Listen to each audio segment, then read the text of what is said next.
Good morning, everyone. I am Flores Eduardo Jr. from BSOA 3B. And for this video is for activity number 5.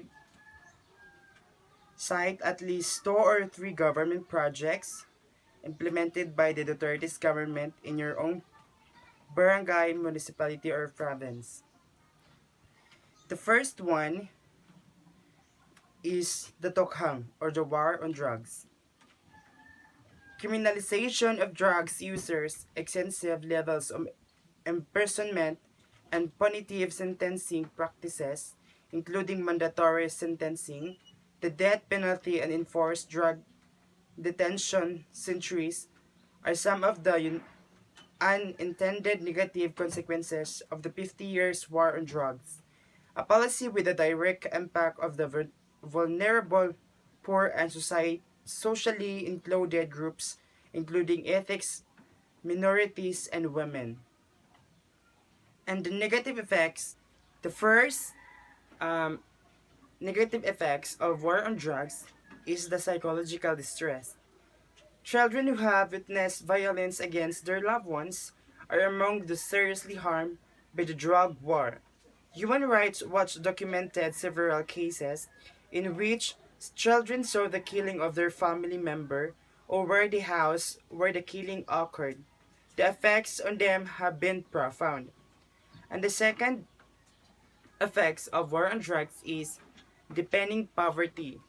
The killing of parents or guardians typically has significant financial consequences for those left behind, especially because most victims have been from impoverished communities and were often the family main or sole breadwinner.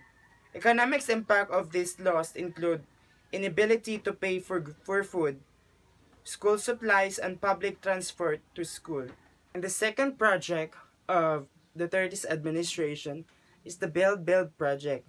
And the negative effect is, first, realizing that many of the projects they dream up were infeasible. The 30s economic managers have had to modify their master list of projects and replace some big projects with smaller, more doable ones. And the second is government failed to stick to its original infrastructure budget targets. In the last two National Budget Congress program, infrastructure allocation way lower than targets originally set by the economic managers. And the last, Build had been marred by chronic underspending. This can be gleaned by the gap between obligation and disbursement.